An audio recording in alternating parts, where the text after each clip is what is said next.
Hello, everyone. It's your boy Jeff. I got a new phone the other day, so if I look a little different than usual, that's probably why. I don't think this phone probably won't make me look any better, though. But the other one just kind of died on me, so I had to replace it. Cheers, everyone. Hope you're all. Hope everybody out there is okay dealing with this coronavirus pandemic situation. In fact, I know California just went on lockdown yesterday, and this afternoon, it's Friday, March 20th. In about another hour or two, our governor here in Illinois is going to make the announcement that probably do the same thing. So I have no idea how that's going to affect my job because right now I have today off only to be able to flip myself to the day shift because I'm a shift worker, in case you didn't know. There's 4 guys in my department. One of them had already been pulled to cover another department because they're shorthanded. And then on Monday, this past Monday, or Tuesday, I should say, sorry, one of my other coworkers called in with flu-like symptoms. And the company is not letting him come back for 14 days. So that leaves me and another guy splitting 12-hour shifts. We've been doing it for the last 2 days, but I'm supposed to be scheduled on days, so they're flipping me. They're shuffling people around for today, and then starting tomorrow. And for the next 12 days after that, I'm going to be working 12-hour day shifts with no time off. So this is a spin zone video, I should say. It's going to be a short one, shorter than what I usually do, but I'm making this just basically to say goodbye for the next 2 to 3 weeks because I know there's no way I'm going to be able to make a video in that time. I certainly won't be able to listen to music very much. It's highly doubtful. So, yeah, this is this is a fucked up situation, to put it bluntly. So yeah, going to be working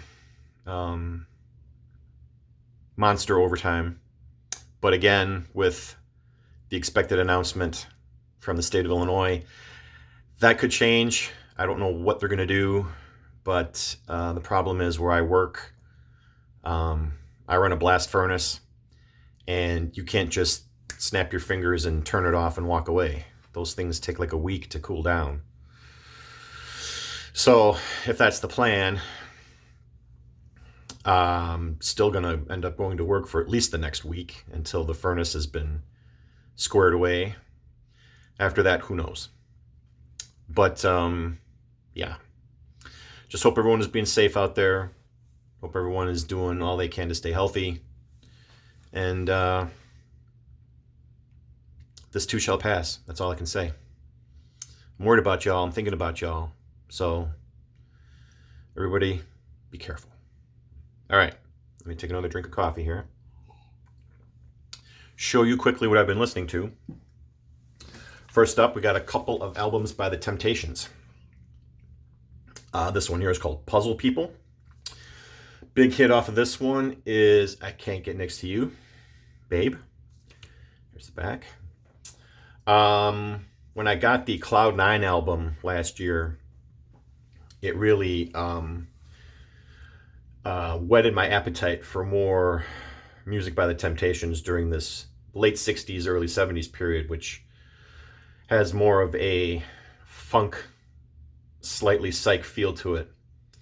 And of course, The Temptations sound amazing no matter what. So, yeah, I had to track this one down. And then, of course, I got Psychedelic Shack.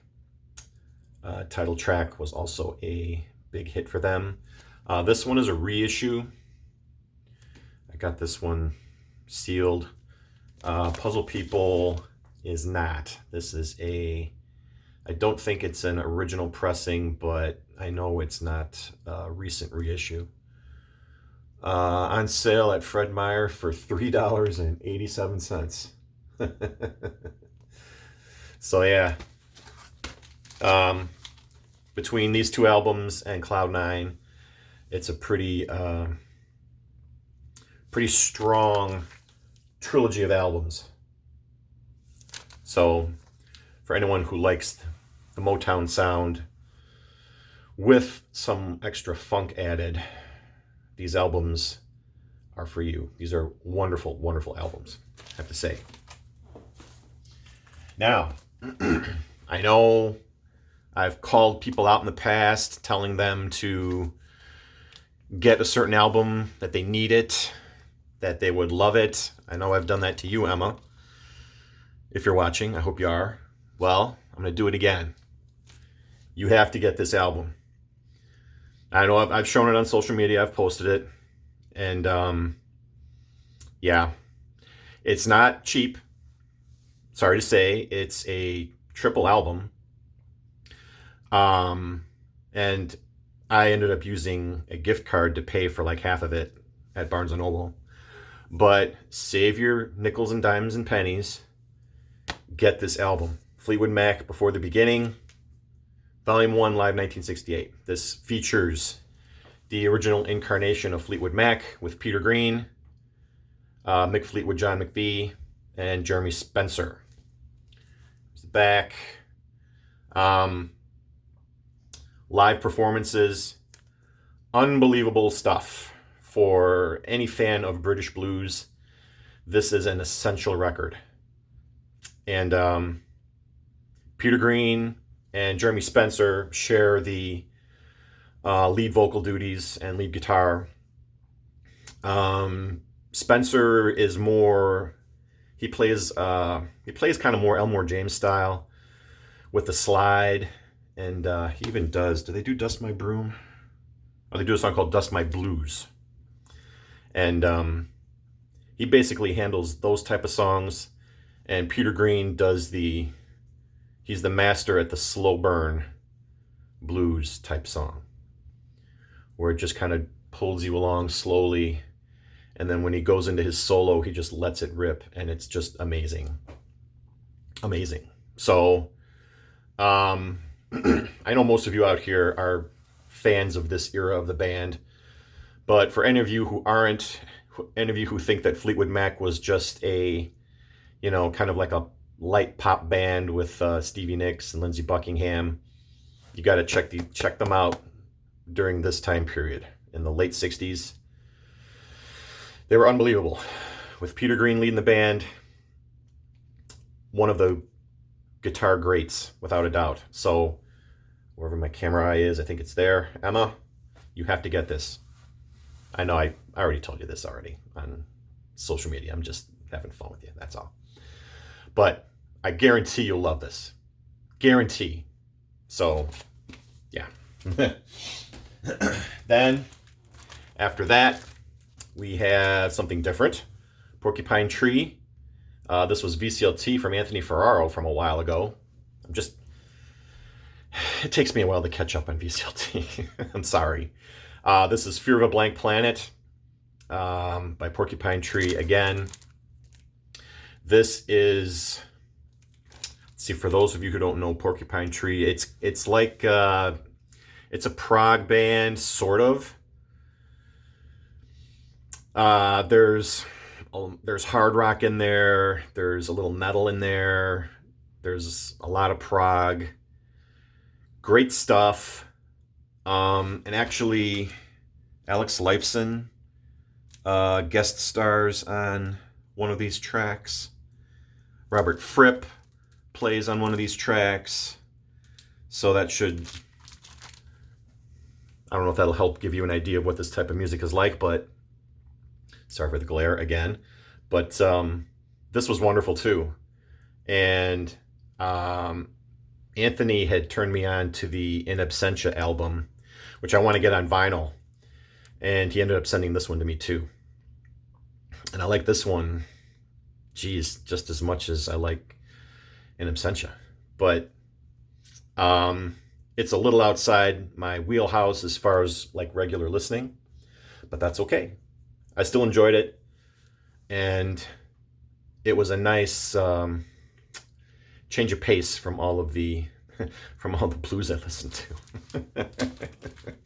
What can I say? Speaking of blues, my sister-in-law gave me this record. It was her copy of Led Zeppelin 2, also known as the Brown Bomber. Yeah, it's the Record Club edition, as you can see by the sticker there. And I didn't have this album on vinyl. I had Zeppelin 1, 4, Houses of the Holy, Physical Graffiti, and Coda. I think those are my Zeppelin albums right now. I'm not really planning on hunting them all down, but I was this was like an album that I was just waiting to come across in like a record show or an estate sale or something, and I would just grab it and buy it. But she ended up gifting it to me first, so that was wonderful. Thank you. And I grew up listening to this album, so, and I'm sure a lot of us did too. I mean, what can you say about Led Zeppelin 2? That hasn't already been said. Just, it's Zeppelin. They're amazing. You know it. And finally, for this abbreviated spin zone, we have the Isley Brothers. This is their album called 3+3. Came out in 1972, 72 or 73. And it features their monster hit, Who's That Lady? Which is one of my favorite songs, not only by the Isley Brothers, but probably one of my favorite songs of the 70s. Just fantastic guitar work by Ernie Isley. Just an amazing, amazing track. This was VCLT from Hannah way back when, and it worked its way to the back of the crate like some records usually do. I was flipping through looking for something, to play, came across it. I'm like, oh yeah, I meant to play this. It's one of those things. But great sounding copy, very quiet. It was in very nice shape, so thank you for that, Hannah. You always send quality stuff. You don't send any junk records, so much appreciated. And the music on here is pretty stellar. Besides Who's That Lady? They do a couple of interesting covers. They do Listen to the Music by the Doobie Brothers. They cover that. And it's not the last track, it's the second to the last track. They cover Summer Breeze by Seals and Crofts. And I know you're thinking, Isley Brothers covering Summer Breeze, da da da da da da da da da. But they turn it into an extended jam, especially at the end. And Ernie Isley brings out his guitar. It has the same sound as Who's That Lady, that high overdriven guitar sound, and he just jams at the end of their cover of Summer Breeze. It's unbelievable, and it's almost my favorite track on the album, I would think. It's definitely behind Who's That Lady. It's very close. And I mean, everything else on this album was great too. But for an extended guitar workout, Summer Breeze and Who's That Lady are my top two tracks, because I just love that guitar sound. I love the Isley Brothers too. So I think I have one or two of their other albums. But very happy to have this in my collection. Thank you again, Hannah. And I had a great time listening to this. That's it. That's all I've got for current listening. Like I said, probably won't be around for a couple weeks. That could change depending on circumstances and events, but I wanted to make this video just to show up and let you guys know what's what. So yeah, once again, everybody take care of yourself, stay healthy, Stay as isolated as you can until this all blows over. It will blow over eventually. This won't be forever. So take heart in that. And I'll still be on social media. And I'll still try to comment and watch videos as much as I can. But probably won't be making any for a while. So until next time, whenever that may be, it's your boy Jeff. Peace. And I'll see you sometime. Take care.